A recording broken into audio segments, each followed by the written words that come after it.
God bless you all. Welcome to my friendly maths channel. आज हम देखते हैं exercise 5.2 question 3 parts 4 and 5th parts question 3 के arithmetic progressions class 10th NCERT से। And question 3 is in the following APs find the missing terms in the boxes, right. And question 4 first term is given as -4, second, third, fourth, fifth नहीं दिया है, 6th term is 6। So given है a is equal to -4 and a6 is equal to 6, right. अब हमें पता है an is equal to a that is first term plus n-1 into d होता है, राइट। अब हम यहाँ पर a6 निकालेंगे क्योंकि a6 एक है जिसके द्वारा हम d निकाल सकते हैं। a6 is equal to a है हमारे पास -4 है, डायरेक्ट -4 लिख देती हूँ यहाँ पर, -4 प्लस n यहाँ पर हम 6 टर्म की बात कर रहे हैं तो 6 - 1 हो जाएगा and d we don't know. अब 6 टर्म क्या है, a6 की वैल्यू भी हमें पता है, राइट। तो हमें a6 that is equal to 6, okay. अब हम जब इसे एक्सपेंड करेंगे that is -4 plus 5d is equal to 6 है। Therefore 5d is equal to 6 plus 4 that is equal to 10. Therefore d is equal to 10 divided by 5 that is equal to 2. d is equal to 2 calculate कर लिया हमने।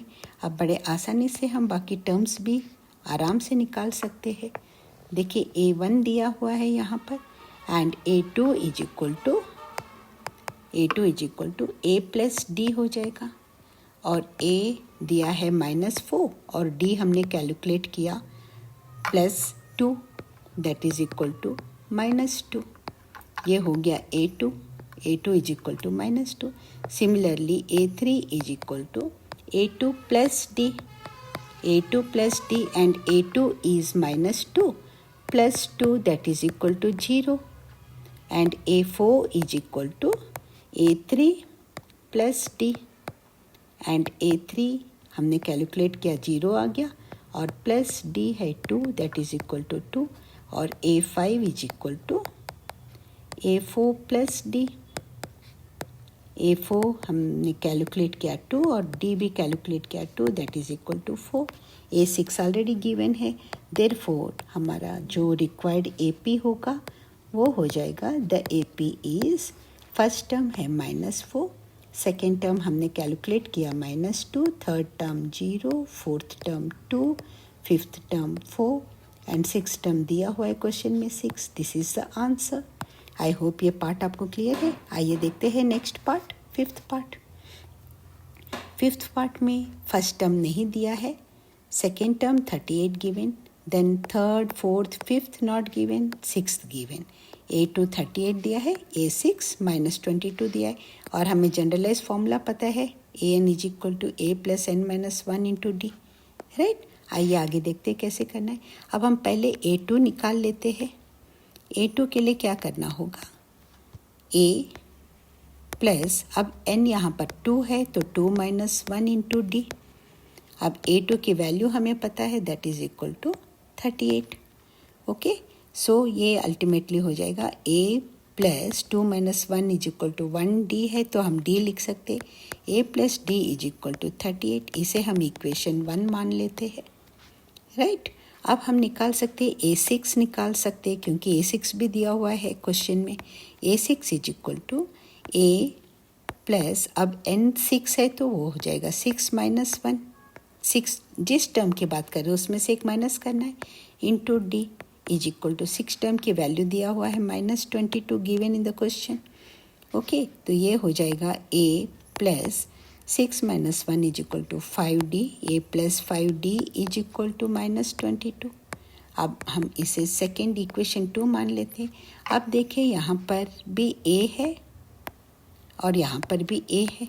अगर किसी एक equation को दूसरे में से हम माइनस करेंगे तो एक प्लस a हो जाएगा, एक माइनस a हो जाएगा और ये दोनों कैंसिल हो गए। हम d को आराम से कैलकुलेट कर सकते, ओके। तो हम यहाँ लेते हैं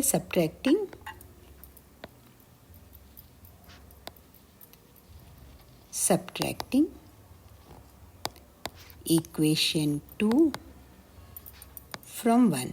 क्यों सब्ट्रैक्ट कर रहे हैं? ओनली टू एलिमिनेट, एक वेरिएबल को एलिमिनेट करने के लिए. ए एलिमिनेट हो जाएगा यहाँ. ओके, तो हम पहले लिख लेते हैं a plus D is equal to 38 है और a plus 5d is equal to -22 है. अब देखिए, जिस इक्वेशन को हम सब्ट्रैक्ट कर रहे हैं उसके सारे साइंस चेंज हो जाएंगे. प्लस माइनस हो जाएगा, माइनस प्लस हो जाएगा, क्योंकि माइनस के साथ मल्टीप्लाई हो रहा है. अब ये a plus a minus a cancel हो जाएंगे. ये हो जाएगा -4d इज इक्वल टू, अब ये भी 22 है, प्लस 22 है, तो 38 plus 22 that is equal to 60. Okay, therefore d is equal to 60 divided by -4. Therefore d is equal to -15. Right, ये d is equal to -15 आ गया. अब हम बड़े आसानी से बाकी टर्म्स को बहुत ही इजीली कैलकुलेट कर सकते हैं. कैसे? a1 is equal to a2 में से d अगर हम सब्ट्रैक्ट करते हैं तो a1 मिलता है, और a2 हमारे पास है 38, उसमें से d माइनस करना है, तो माइनस. देखिए, यहाँ ध्यान रखने वाली बात है, हम सब्ट्रैक्ट कर रहे हैं तो माइनस है और d की वैल्यू है -15. तो जब दो माइनस आ रहे हैं तो इस -15 को ब्रैकेट में डालना बहुत आसान हो जाएगा, आपको मिस्टेक्स नहीं होंगे. और अब ये हो जाएगा a2 minus d is equal to 38 minus into minus plus 15 that is equal to 38 plus 15, 8 plus 5 is equal to 3, right? Sorry, 8 plus 5 is equal to 13, 3, 1 carry over, 3 plus 1 is equal to 4 plus 1 is equal to 5, that is equal to 55. a1 is equal to 55 आ गया. अब a3 कैसे calculate करेंगे? a3 is equal to a2 plus d है. यहाँ पे देखिए, a1 क्या हो जाएगा? a2 माइनस डी हो जाएगा और a1 हो जाएगा a2 प्लस डी.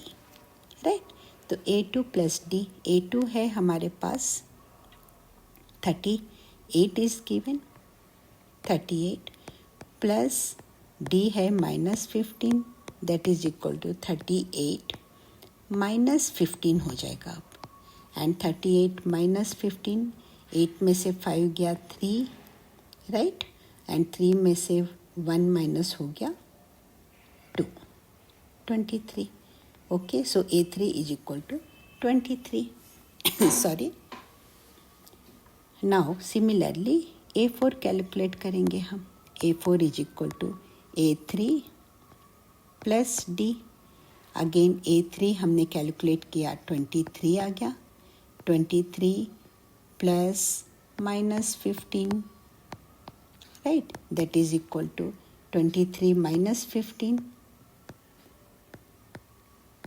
13 में से 5 माइनस करेंगे, 8 हो जाएगा.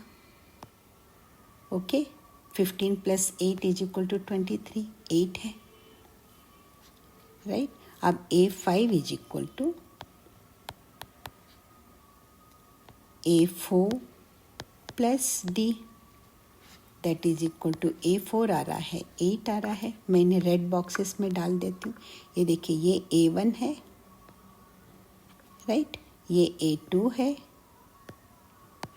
ये a3 है, सॉरी a2 नहीं, ये a3 है, ये a4 है, a2 गिवन है क्वेश्चन में. अब हम a5 निकाल रहे. a5 is equal to a4 plus d, और a4 हमने कैलकुलेट किया 8 प्लस डी है that is equal to -15 again. So that is equal to 8 minus 15 that is equal to -7. ये हो गया a5.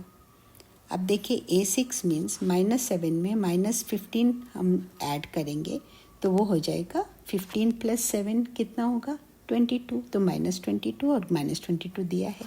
देयरफॉर हमारा रिक्वायर्ड AP क्या हो जाएगा? देयरफॉर द AP इज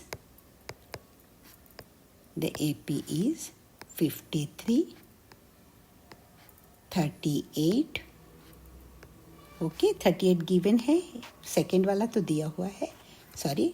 और थर्ड है 23, फोर्थ है 8, फिफ्थ है -7 और सिक्स्थ दिया है -22। अगर ये वीडियो आपको अच्छा लग रहा है तो प्लीज़ लाइक कीजिए और चैनल को सब्सक्राइब कीजिए इसी तरह के और सॉल्यूशंस के लिए और नेक्स्ट वीडियोस के लिए। Thank you so much for watching.